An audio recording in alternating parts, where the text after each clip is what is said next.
Mateus capítulo 4, verso 4, que o que sai da boca de Deus é o que deve alimentar a todo homem, a toda mulher. O que sai da boca de Deus. É interessante que nós ficamos preocupados em nos alimentar, em comer, em saciar a nossa sede e a nossa fome. Mas a Bíblia, a palavra de Deus, diz que o que sai da boca de Deus é que alimenta o homem, espiritualmente falando. O pão nosso de cada dia não nos garante vida e sustância para a nossa existência espiritual. Mas o que sai da boca de Deus é o que torna um homem cheio de esperança, cheio de vigor e de força e coragem. Então, nessa hora, vamos meditar um pouco sobre a palavra de Deus. Em Lucas, capítulo 18, nos diz assim a palavra de Deus. Certo homem de destaque perguntou a Jesus: bom mestre, que farei para herdar a vida eterna? Jesus respondeu: porque você me chama de bom? Ninguém é bom, a não ser um que é Deus. Você conhece os mandamentos? Não cometa adultério, não mate, não furte, não dê falso testemunho, honre o seu pai e a sua mãe. Então o homem disse: tudo isso tenho observado desde a minha juventude. Ouvindo isso, Jesus lhe disse: uma coisa ainda falta. Vai, vende tudo o que tens, dê todo o seu dinheiro aos pobres, e você terá um tesouro nos céus. Depois venha e siga-me. Mas ouvindo essas coisas, ficou muito triste, porque era riquíssimo. Palavra do Senhor Jesus Cristo. Pai, em nome do Senhor Jesus, nós te damos graças, nós te louvamos e te adoramos. Ó Deus, porque nessa hora queremos, Senhor, parar um pouco para ouvir, Senhor, a tua voz. Pois fala aos nossos corações para que venhamos mudar de mente, mudar de comportamento, mudar de atitude e ir até o teu encontro, reconhecendo a Jesus como Salvador e Senhor de cada vida aqui presente. Em nome de Jesus, amém. A Bíblia, a palavra de Deus, diz que um certo jovem, ele chegou próximo do Senhor Jesus para indagar a Jesus acerca da vida eterna, de como entrar na morada eterna de Deus. Se você prestou atenção em uma das canções aqui que foi louvada, e falando sobre o mundo passageiro, um mundo que passa rápido, um mundo que é efêmero em sua existência, em sua qualidade, precisamos entender que na vida só há algo eterno e que dura para sempre. É a palavra e as promessas de Deus. O jovem rico estava confuso. O jovem rico estava totalmente desorientado. O jovem rico estava em busca de orientação, tanto moral e espiritual, para a sua vida. E quem sabe nessa hora, nesse momento, você se encontre como esse jovem que foi ao encontro de Jesus para lhe fazer uma pergunta: como obter a vida eterna? Certamente você já ouviu falar sobre as boas novas do Senhor Jesus, certamente você já ouviu falar de Jesus, certamente você já ouviu falar das maravilhas profundas que só Jesus pode realizar através do seu poder, das suas palavras, de suas promessas. A Bíblia diz que Jesus, ele tem todo o poder e toda a autoridade. Mas a Bíblia Sagrada, em Lucas capítulo 18, fala que aquele jovem, ele não tinha dúvida de quem era Jesus, mas ele tinha algo a ser tratado em seu coração,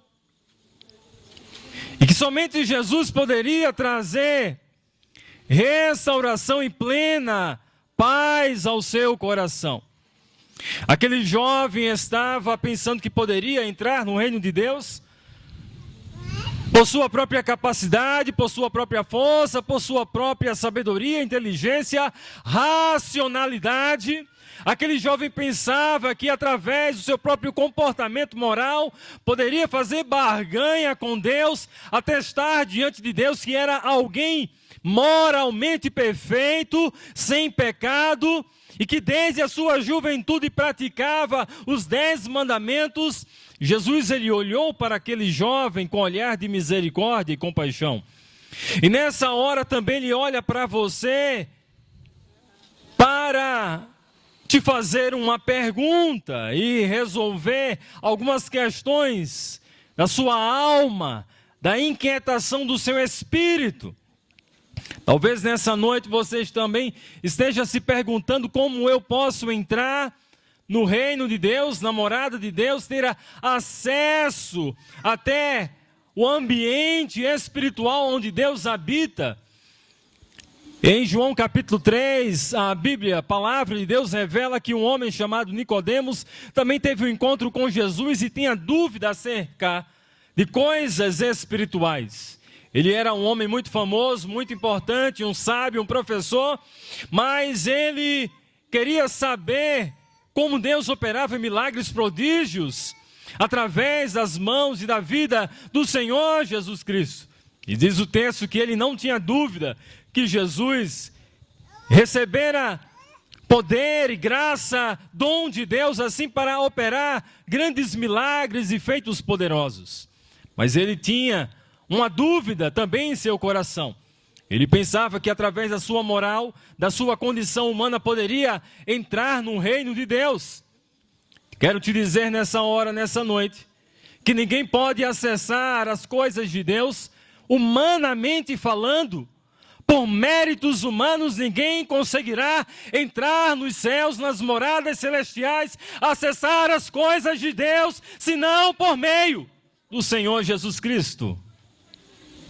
Quero te dizer nessa noite que só há um acesso, só há um meio, só há um caminho, só há uma porta, só há um caminho para acessar o reino de Deus, por meio do sacrifício do Senhor Jesus Cristo, da fé unicamente em Jesus, crendo no poder da graça revelada em Jesus, e não pela condição meramente humana. O que leva alguém a entrar no reino de Deus não é nenhuma oferenda, nenhum sacrifício, nenhuma oração, nenhum esforço humano, nenhum ato de competência meramente humana, mas o que pode levar um homem, uma mulher a entrar no reino de Deus é o sacrifício do Filho de Deus, o Senhor Jesus Cristo. Aquele jovem rico olhou para Jesus, se considerava alguém perfeito, alguém em condição moralmente humana para acessar as coisas de Deus, entrar na presença de Deus. E Jesus olha para ele com olhar de misericórdia e diz: falta uma coisa em tua vida. Quem sabe nessa noite ainda te falta alguma coisa. Jesus olha para aquele jovem e observa que ele era apegado. O seu coração estava apegado às coisas da terra. Mateus 6, verso 21, a palavra de Deus diz que aonde está o seu coração, também está a sua alma, o seu espírito.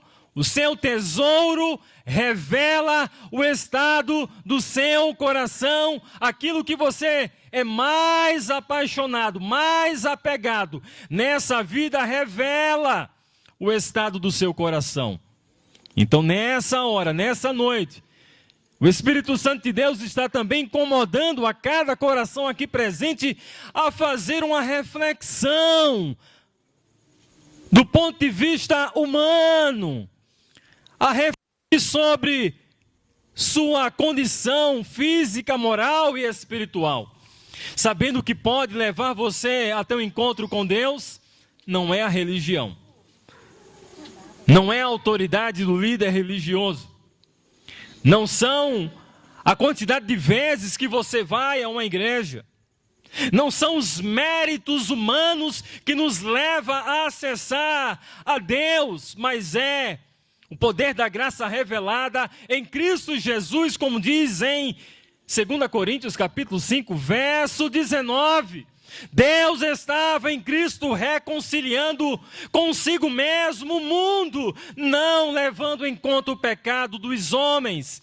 Quero te dizer nessa hora e nessa noite, Deus Ele te ama de modo sobrenatural. Deus te ama muito e Ele deseja perdoar os teus pecados. Você deseja receber o perdão dos seus pecados, receber a absolvição, a restauração plena, receber a presença de Deus ao teu coração? A Bíblia diz que é somente crer. Crer em Jesus, crer em seu sacrifício, crer no amor reconciliador revelado em Jesus e experimentar a graça salvadora e poderosa de Deus revelada em Jesus. Jesus, ele olhou para o jovem rico e disse: te falta uma coisa. Pega teus bens, toda a tua fortuna, todas as tuas propriedades, todo o teu dinheiro, vende tudo, dá aos pobres e depois vem e segue-me. Precisamos entender nessa noite que para obedecer à voz de Deus, do Senhor Jesus, precisamos abrir mão, renunciar algo em nossas vidas. A palavra de Deus, ela nos diz que para seguir a Jesus é necessário negar a si mesmo, tomar a sua cruz e logo seguir a Jesus. Crer em Deus, crer em Jesus implica em abrir mão de algo, fazer renúncia de alguma coisa. E nessa noite, nessa hora, é tempo de graça, é tempo de visitação de Deus, é tempo de renovo, é tempo de abraço de Deus, é tempo de consolação, é tempo de alegria profunda no coração daquele que crê na bênção em Cristo Jesus, na altura da cruz, abrindo seus braços para reconciliar o mundo através do seu sacrifício, do seu sangue remidor. Se você deseja habitar com Deus, se você deseja morar com Deus, se você deseja nessa noite experimentar a alegria da salvação revelada no Filho de Deus, basta somente uma coisa: crer com o coração, confessar com a boca. A entrada no reino dos céus está a um passo, a um ato de fé do coração e da boca que crê na vida e na obra do Senhor Jesus Cristo. E nessa noite, você crê em Jesus? Você ama Jesus? Você deseja obedecer a Jesus de todo o coração? Abra o seu coração nessa hora, nessa noite, e chame por Jesus. Chame por Jesus. A Bíblia diz que todo aquele que invocar o nome do Senhor será salvo. Se você crer, você será salvo. Se você colocar a fé em Jesus, você será salvo. Por isso que essa hora é uma hora muito importante e valiosa, porque Deus coloca o grande compromisso e a grande responsabilidade de obter as maravilhas da glória celeste reveladas no Filho de Deus através do poder da decisão. Agora é com você que está ouvindo a palavra do Evangelho do Senhor Jesus Cristo. Muitas vezes Jesus, em seus encontros com homens e mulheres, ele sempre dizia: a tua fé te salvou. A tua fé te salvou. E nessa noite não é diferente. À altura desse som, o Espírito Santo também comunica ao teu coração. Você deseja receber a maior das bênçãos do mundo. A Bíblia chama de perdão. A Bíblia chama de graça revelada em Jesus. Amor maior, intenso, profundo e incondicional. É Deus entrando em teu coração. É Deus trazendo plena paz, tranquilidade para toda a eternidade. E alegria intensa através da fé em Jesus. Se você crê em Jesus, eu te convido nessa hora a fazer uma oração de todo o coração e com toda a fé. Senhor Jesus, eu creio em Ti. Senhor Jesus, eu creio em Tuas palavras. Senhor Jesus, eu creio na obra da Tua morte, em Tua ressurreição. E nessa hora invoco pela fé, crendo que somente o Senhor é Salvador. E confesso e desejo Te receber como Senhor da minha vida. Se você crer nisso, nessa verdade, você, nessa hora, é a pessoa mais feliz dessa terra. Mas, por outro lado, se você rejeitar essa verdade, você será a pessoa mais infeliz do mundo. Decida crer em Jesus. Decida invocar e buscar por Jesus para encontrar salvação. Somente em Jesus. Que Deus te abençoe e te conceda novas oportunidades.